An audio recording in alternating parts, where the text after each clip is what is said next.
You can't find your voice if you don't use it. This is We Are Podcast, formerly called Should I Start a Podcast? A podcast for podcasters who want a podcast that grows their business and brand. How many times can we say podcast in a sentence? Here's your host, Ronsley. He has interviewed more than 1,500 people, has been listened to over 5 million times in 133 countries. He has helped create over 1,100 podcasts for businesses, brands, and personalities. He's been doing this for more than a decade. Get ready to take notes. Enjoy the show.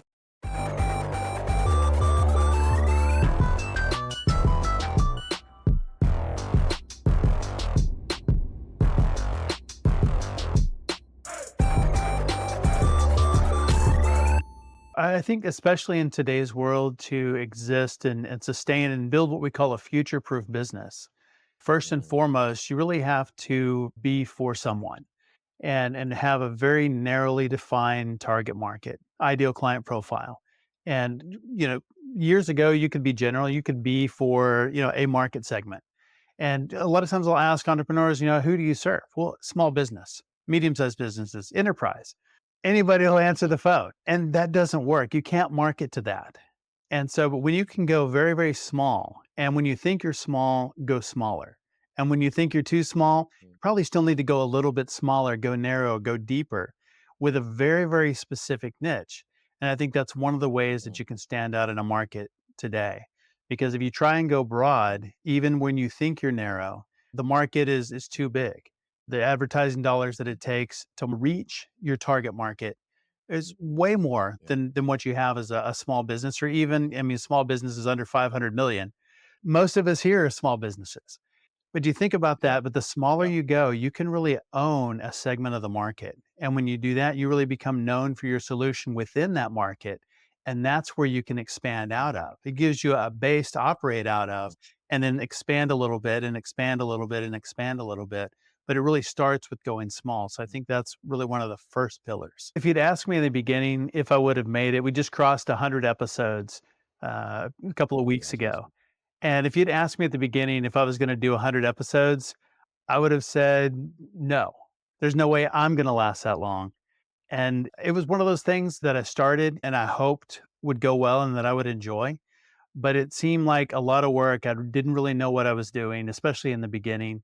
And there were a lot of unknowns. And so that was one of the reasons I think I put it off for so long, because I didn't know. And it's one of those things I wish I'd started sooner.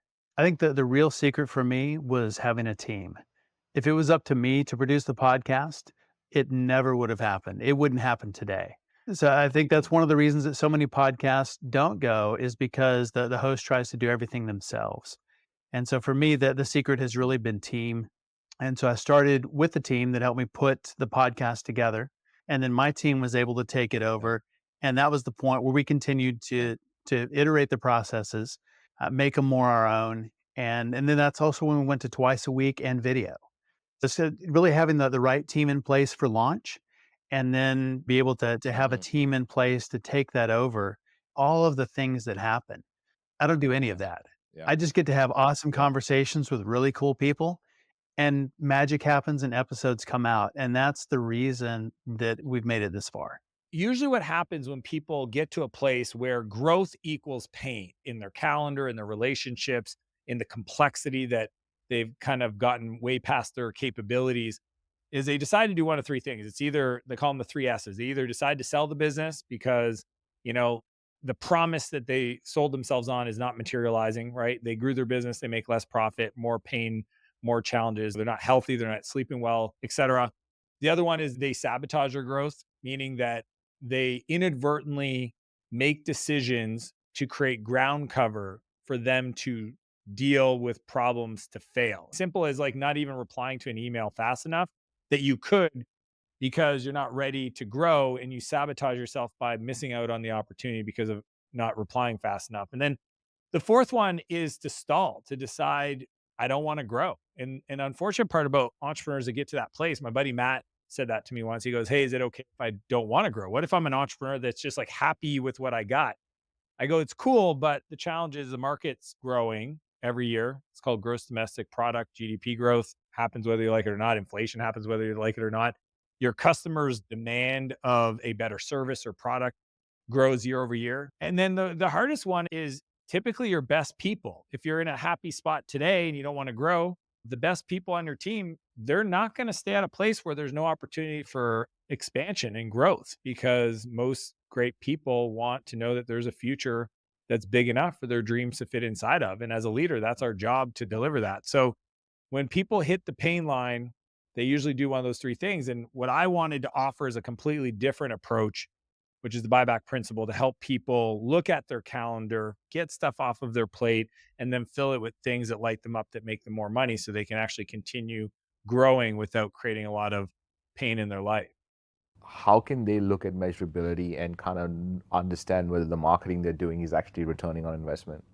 You have to get creative. A lot of times the best way, because we operate in the tech space, everything's facilitated through a technology, and so it's always recorded. You always have the data that you can recall and call back on. So we have clients, for instance, where we are running a call center solution for them to help other markets where we've democratized, let's say, assets across markets. And they're coming back to us and, for instance, requesting things, requesting help, requesting various assets. But through those interactions, we can kind of see what the demand of the market is. And we can start understanding the volume of demand. What role do you see AI playing in marketing and customer engagement, especially like right now and maybe into the future? It's reshaping our industry. It will definitely supplement parts of the value chain, of the marketing value chain. It will make things a lot faster in terms of like idea generation, maybe multiple executions of a single idea, right? Like when you're talking about personalization. So definitely it's going to help with that, with automation. Will it completely replace, let's say, creatives? No, I think that because there's so many things that AI cannot replace. There's a lot of contextual things and things that might not be able to be measured within an AI engine. It is causing a big stir in the marketing industry. The thing with our business is that we deal with data, technology, creative, so we're kind of already in this space. It's just going to enrich our business model. I think creative peer play agencies are having a big rethink right now on how they can bring this into their business quickly. When you think about the podcast, you're focusing on the youngsters. How does that benefit the business? Does it benefit the business at all? Or is it not something that you want to consider? So I didn't start the podcast as a business decision. And if you're asking me a straightforward ROI on the business, I wouldn't be able to give it to you but for me, it helps build credibility. It helps extend my offering. It helps increase the number of touch points I have with the students. So yes, I teach the students for the program over a couple of days. But then they're like, okay, what's next? And the kids, once they like the way that you teach, or they like your ethos and your vision around a particular topic, they want more of that. And I think it's a waste to just let it go at financial education and stop it. There's so much more that we can help them with. So in terms of a straight off dollar ROI, I couldn't give that to you. That wasn't the reason why we started it, but it was just to extend our offering, to get more touch points with the students, like I said, and just give them real value. We've always been about delivering value.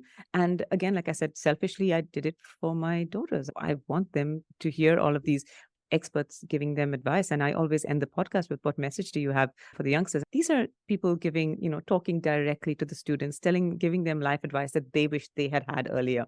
I think if nothing else, those are gems of wisdom and that we can learn so much from. And I think that's a favorite part of the podcast that I do. And I ask them to speak directly to the students and give them a message, because all of the guests just go like, okay, there's so much we want to say. How do we say this, right? And it's such a heartfelt message, and it's so profound and it's so impactful that I just think that that's amazing. And the fact that I can bring this to the kids is for me just fantastic. I always tell people this was new for me. It is not something that I was rushing. I've always had a stutter. Speaking for me was a problem. So for me, just to think that, wow, you're doing your podcast is just something it was hard to reconcile with. But aside from that, I always tell people, don't focus on my amateur podcasting skills. Focus on the guests that I get and the value that they have to give, because that is something that is so, so important. We end the podcast by saying, we're not asking you to do, we're just telling you to think about this, right? This is something you need to just know that and be aware that this is how you're manipulated. It just automatically, it works in your subconscious. We work with famous graduate recruiters as well, because the one concern that most youngsters have is, how do I get a job? The articles, they're just not prepared because they're socially inept as much as they're socially online when it comes to face-to-face doing interviews. So each of the episodes focus on a different aspect. There is no financial product that allows you to have exposure to half the world's economy. Like, you can invest in real estate, you can invest in stocks or bonds, but you can't invest in half the world's economy. So what have you seen that has happened where people go in and complicate things when it could be done quite simply? I think the easiest way to think about this, and you will be very familiar with this, is, the world of entrepreneurs that decide that they want to be an entrepreneur, and they will obsess about tiny details on what color should their logo be, what should their website, what system should it be on, what CRM should they use, Asana, should they use Slack, like obsessing about these things before they've ever gone and spoken to a client. All the good entrepreneurs, they have an idea, they turn and talk to the first person they meet and they say, would you give me 10 grand if I make this happen for you? No website, no CRM system, no task management, no, like all of that sort of stuff. So I think that's a very obvious sort of thing that you see as sort of entry level. You don't see it so much in the small, good businesses. You then see it again in bigger businesses when consultants come in, because they now need to justify their jobs by making everything complicated again. It's right at the beginning and it's right at the end, but neither of them are particularly good for business. Simplicity is all. I realized that as entrepreneurs, we're constantly thinking about client value all day, every day. How can we add more value? How can we charge more? How can we find more value? It's all about adding value for the client. And we assume that we understand shareholder value because we're 100% the shareholder. It's all for us, right? Making the client happy must be good for us. And actually, if you start looking at it in the realms of what your business is worth to a potential buyer, oftentimes, if you obsess too much about client value, you end up depriving yourself of shareholder value. Now, the extreme of this is what private equity. Hey, it's Mick Hawes, host of The Toolshed. I love making my podcast, and that's primarily because Ronsley has helped me avoid a whole bunch of really basic mistakes that would have cost me a whole bunch of time, money, and energy. And Rons has compiled a list of these mistakes and how to avoid them, which is really a steal. You can get your copy where I downloaded mine at mistakes.wearepodcast.com. That is mistakes.wearepodcast.com. We Are Podcast. You can't find your voice if you don't use it. Let's talk about your podcast journey. When was the first time you came across podcasts? And then when did you decide that it would be something that you want to get into? Do you know what? As we're sat here in the Capital Club right now, I think one of my first podcasts was actually in here. A good friend of mine, someone we both know, and talked to me for a long time about doing it. I didn't want to do it. Eventually convinced me and I started the journey and didn't know what I was doing, didn't have a clue, couldn't make, but he believed it was something good to do. Yeah. And I'm pretty sure for the first few months, didn't even want to do it in the end. I was just like, why am I spending all this time? What's it leading to? No one's consuming it. No one's listening. No one's watching. I'm spending a load of money. Why am I doing it? Then we had the opportunity to get Tony Robbins to come on the podcast. And that really, for me, was the kind of the flip of the switch, because he agreed to come on while he was in Dubai. And from that moment, whether that was a good or a bad interview, I don't think really mattered, but the leverage I had after hiring Tony was good. So then Grant Cardone and Gary Vee and all these other people were happy to come on the show because Tony had been on the show. So that's when I started to interview people that I was looking up to and aspiring to be like. And so then learning from and seeing as probably guiding lights and mentors myself. And so I started then to start extracting value from those conversations myself, which were helping me on my journey. But then probably a year into it, I realized that this was a business development tool. And that then became, hold on a minute, this is a money-making activity. And I'm a big fan of money-making activities. So if I interview someone on my podcast, I have the opportunity 2 weeks later to call them up and say, hey, can I buy you a coffee? I've got a couple of questions for you. Invariably, they say yes. I then can have that coffee with them, tell them about what I do and the value I add and what I might be able to do for their business. And then from there, arrange further meetings with whoever the stakeholders are in their business to consider the services that I offer. So people talk about how do you make money out of podcasts, or how do you cover the cost of a podcast? Make sales. Convert your guests to clients. Someone who's listening to this podcast for the first time probably might go, well, what about the audience? Does the audience play a part or a role in this whole equation? Let's say you were going to interview the top 20 people you'd like to do business with. That's 20 prospecting meetings. Who cares who's listening? Who actually cares? What the metrics are, what ranking you have, no one cares. Because I've got 20 prospects I've just had a meeting with. And those 20 prospects, if I convert 10 of them or 5 of them, okay, and each one of them is worth X multiplied by 5 or 10 means number one, it's paid for the prospecting meeting, the podcast. Okay, plus it's engaged me with new people.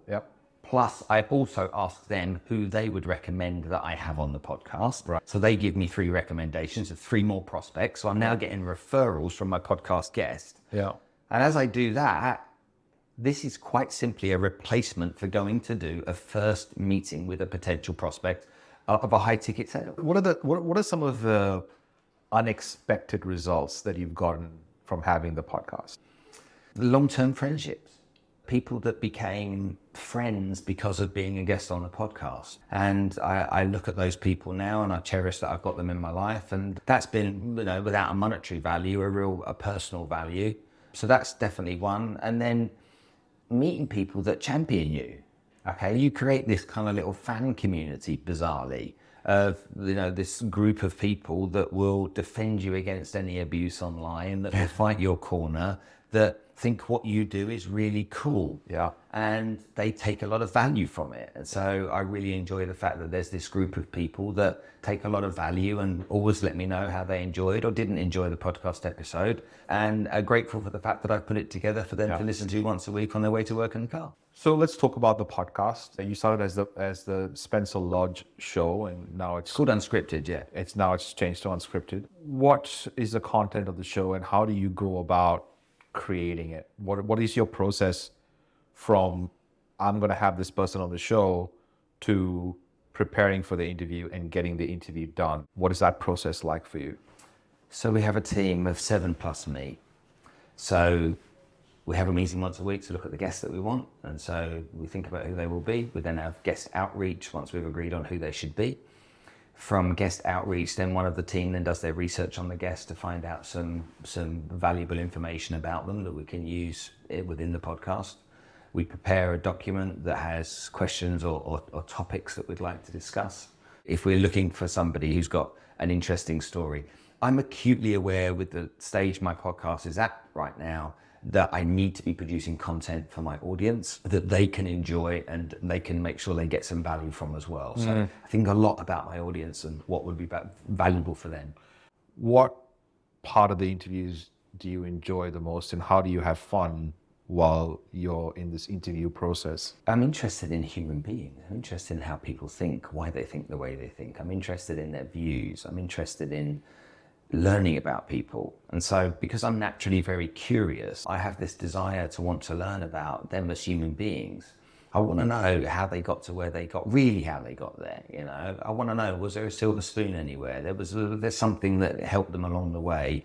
I like a scrapper, I like a fighter, so I want to know those guys as well. I want to spend time with them. And I'm just naturally very curious. And so the team give me like 5 or 10 bullet points, and I go as deep as I want to into each of those based upon my own level of curiosity on the subject. Now, with some guests, it's very difficult. They're very stern and very either media savvy or know nothing about media. So it's either one or the other. The media savvy ones can distance themselves a bit but give you good content. The ones that don't understand media sometimes are in an uncomfortable space in a podcast and so don't really let themselves go. And you get that once in a while. But overall, we're able to open people up and just really learn about people. And I care about what people think about you. Landscape, social media marketing, you mentioned that. We spoke about cohorts a lot, and I feel like that's a really cool way to look at marketing today, especially the way things are. Would you like to explain that and how you here at the Sasha Group and VaynerX are using that as as marketing advice for people and businesses? So if I try to simplify it, I would say we talk about cohorts, one, because we're trying to differentiate the terminology from what's traditionally been used in advertising, right? Advertising, we have audiences, we have targets, which is how we find that audience in the media landscape. And then we've had like sub-audiences or sub-targets, and all that is a way of saying, like, this one's important to us, but not as important as the first one. The challenge is that the way that terminology exists today really came from a place of like general market advertising, where you were creating a TV ad and that was meant to broadly speak to as many people as possible without alienating anybody, which is more like content available to them. We have so much more choice, right, for networks, that we have the option of watching there again. When there are only 4, you're trying to go run sweeps and speak to everyone. Well, now we have choices, and people pick what they're going to consume based on what connects most with them. But in order to connect, you actually have to go deeper.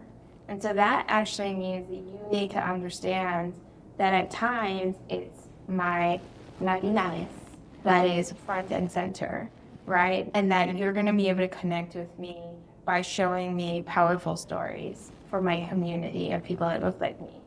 But oh, hey, guess what? I've been a New Yorker, like a New York City girl, most of my life.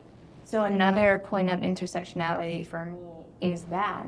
And so there's like, that is a way for you to reach me deeply, right? Like, I'm first generation, my parent, a child of immigrants. Like, want to talk about that? Like, wow, we got a lot that we can talk about, right? So if we're truly going to connect deeply with somebody, you have to start getting further into, you have to peel more layers of the onion back. And that's what cohorts is. Right? Cohorts is like, sure, in general, you can say, like, what folks have been saying is like, moms, 25 to like 45. Like, for ages, we've been saying that. We've gotten better in that now we're thinking of variations of that to some degree. But what we're saying is like, no, you need to go like just deeper into that and actually create a lot of content against these types of nuanced cohorts. We were speaking to a company earlier this week. They said they were targeting like soccer moms. And I was just like, the thing you're selling is something I would totally be interested in. I'm not a mom, and I'm not a mom by choice. I have disposable income. I am, perimenopausal and all about my health and doing things. Your service totally would be attractive to me.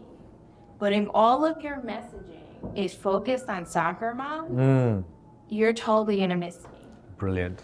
And so if I had to give one example, that's an example. If you were thinking about cohorts, you would actually start with thinking about like people who are prioritizing their health, right? Like people who are prioritizing their health, but they're not like gym rats. Or they're not like, highly particular around their food. And that's going to include women who are perimenopausal and are looking to like, right? It's going to include like moms who have busy schedules in urban cities, but we're going to add more layers to that, right?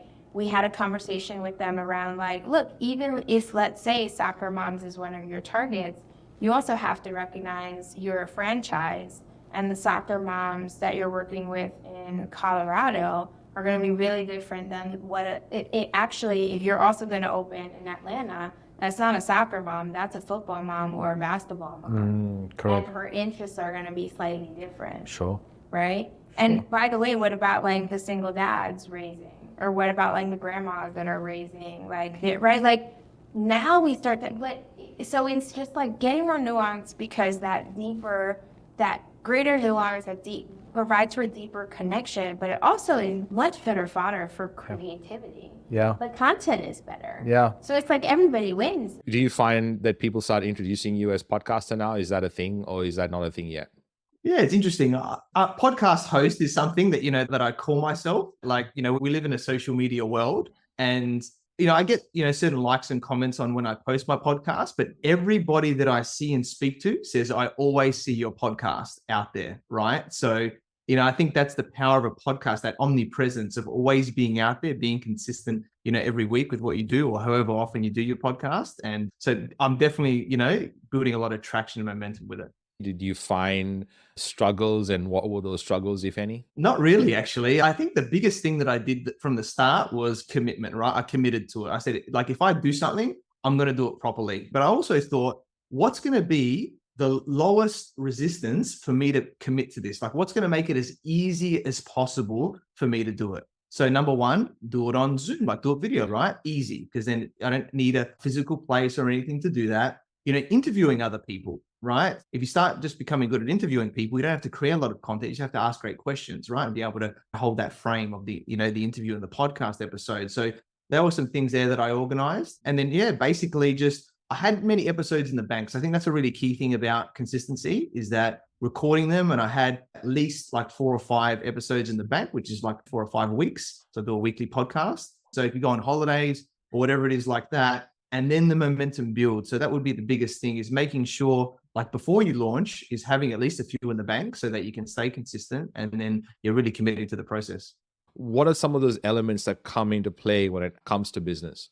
I love business. I love the podcast. I love about mindset and like the preparation side of things. I just want to make sure that I really, start really well, and I'm asking great questions beforehand. And I put myself under a lot of pressure. That's what I do. Like, I literally do it like half an hour before the podcast. I find that I get a lot of performance out of myself by doing it sort of last minute. So otherwise, what is it? Parkinson's law, I think, where the amount of time that you give yourself is how much time that you take to do a task. And I use that to my advantage for the podcast. So I'd like to do that later. But I guess from the mindset side of things, like you're mentioning, I think mindset is so important in business as well as in life. But if we talk about, from in business, then, I can teach the same strategies to 10 different people and I get 10 different answers or 10 different results, right? Because everyone's got a different mindset. It's in the unconscious mind. So we need to be able to have coaches or other types of methods to be able to uncover what's holding us back. Because it could be one little belief, like, podcasting is hard. If you think that podcasting is hard, then what's going to happen? You're probably not going to do a podcast, right? Whereas if we change that and saying podcast is easy or podcasting is fun or whatever that is for you, and you keep telling yourself that every day, you're going to love the game. You're going to love doing podcasts. Doing the opposite of the negative is definitely going to be the best thing of what you want to focus on. But sometimes you might not have any limiting beliefs about podcasting, but you just want to start loving it. Whether it's anything that you do in life, mindset is extremely important. I remember doing a session with a client making a few $1 million a year, and I was hearing all this negative stuff. I go, listen, I think we just need to do a mindset session. And I did this mindset session, and he said to me after, he goes, that was worth the whole year of coaching with you, that one session, right? And he had his biggest month ever that next month after I did that session with him. So that's how powerful, getting your mindset right can be.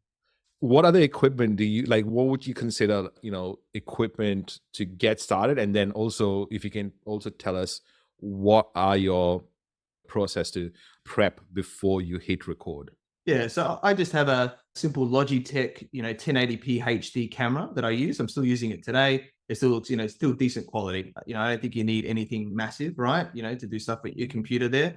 Then I'm obviously using the Blue Yeti, which Ronsley loves. So I've been using that since mostly, from the start as well. I think lighting's very cool. So I definitely recommend having like 2 lights, which I normally have on either side. Now it could be ring lights. I actually have box lights, which are more professional, to almost like photo shoot type lights. So I think lighting's really important there. Like, I think sound's the most important normally. Obviously you want to have a decent video, but the lighting to be there. So that's the tech side of things, really nice and simple, nothing too flash. Now with how I prepare, and I think this is important, everybody does it a little bit differently. Now I asked for a bio more recently as well. So if you can ask from a bio from someone, it can make it easier for you to introduce the person. But a lot of the time, I haven't gotten anything from people before. So I literally create their bio, for the show beforehand. So I look at their website, look at their social media, and I'll just create all this bio from them. It makes it easier for me as the host. And then basically, I think about what questions do I want to ask? There might be a few standard questions, but I think the best tip that I can give to people, if you've got a podcast, is ask the questions that you're curious about knowing the answer. Like, what do you really want to know the answer to? because the energy when you ask that question is going to be different, because you're really going to be on the edge of your seat going, I really want to be paying attention to this. And you never know, it might go down a little bit of a rabbit hole and everything like that later. So really preparing some questions, but also allowing for, flexibility and being intuitive and, in the podcast as well, not being too regimented. So I just sort of, let my instincts guide me through that podcast of where I should go. And then, do a bit of a wrap up and what I think about the person, and then their links and how we can contact them and everything like that. And then I wrap up the show. So I have a simple intro, the body, I guess. Then I sort of wrap up and make sure everyone knows, everything about the host. And then I wrap up the show. That's the general gist. I know you're big on AI, Ronsley, as well. So I have more recently in the last month, tried a bit of chat GPT, some tools for some questions, just to do it. So it just helps speed it up. I still do my own questions because I think chat GPT isn't going to ask you those really cool questions, but it could give me a few questions like this, to add in, but then I'll really think about what's going to be, some really, really valuable questions there. Thank you so much for listening.